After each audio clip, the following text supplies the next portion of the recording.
Olá, tudo bem com você? Hoje eu gostaria de partilhar uma experiência que eu passei aqui na minha casa.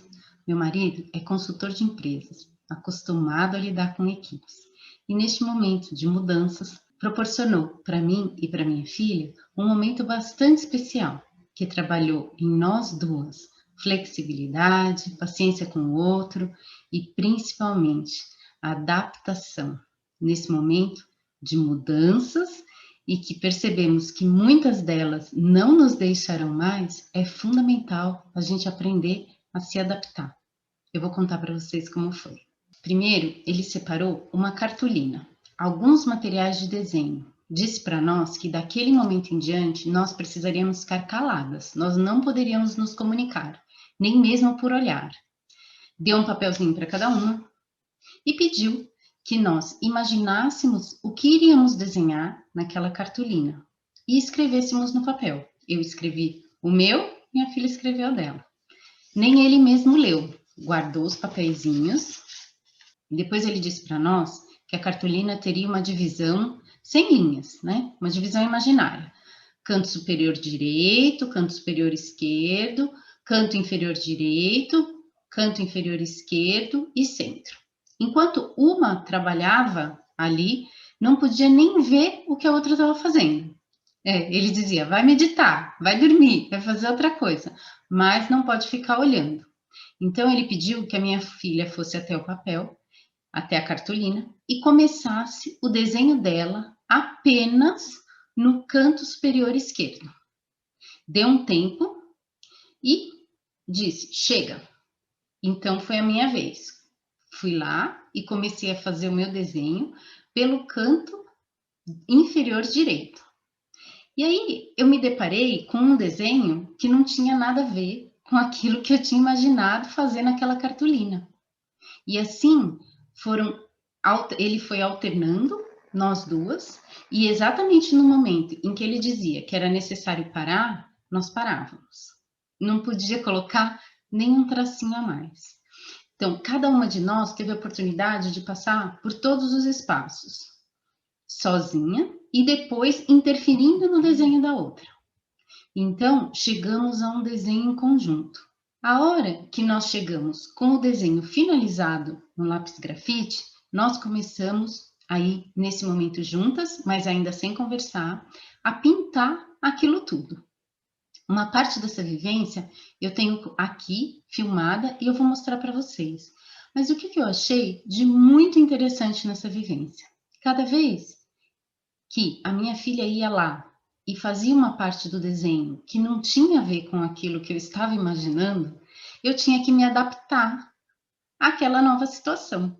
Cada vez que ela ia lá e interferia no meu desenho, apagando alguma coisa que eu tinha feito ou não corrigindo alguma coisa que eu esperava que ela corrigisse, novamente eu tinha que me adaptar. E foi bastante interessante notar como foi difícil parar no momento que ele pedia para parar, como foi difícil perceber a interferência que ela havia feito no meu desenho e que não era a minha expectativa, ou tentar interligar aquilo que eu estava com vontade de fazer, respeitando aquilo que ela também gostaria de fazer. Eu acredito que essa vivência ela é bastante interessante para a gente fazer com adultos e também com adolescentes. Penso que as crianças menores talvez não percebam a riqueza dela, porque é mais difícil para a criança menor lidar com frustração, né?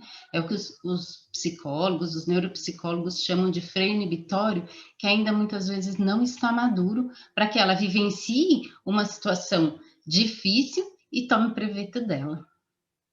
Vou colocar para vocês aqui um videozinho da parte da pintura. Essa parte nós duas fizemos em conjunto, porém ainda quietas, sem comunicação. A restrição nesse momento foi o tipo de material. Então, em algum momento, ele dizia para nós: pode usar o giz, agora não pode mais, agora só pode usar canetinha, agora não pode mais, agora só pode usar o lápis. Então, essas mudanças repentinas que muitas vezes a gente estava pintando uma determinada área e pronto, parou ali, precisava mudar.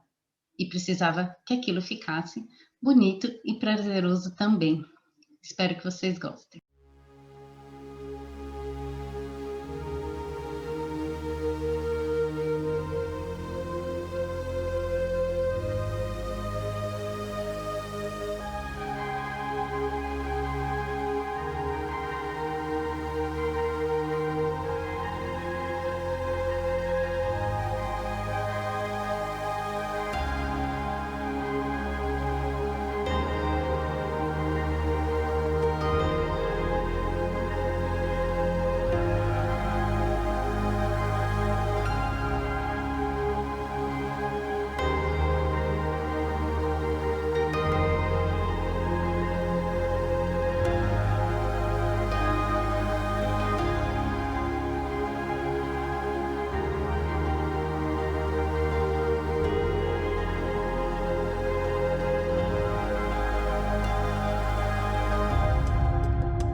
participação de um mediador, para que a obra, de fato, seja o produto da atuação de ambas, para que não fique apenas uma pessoa atuando e outra olhando.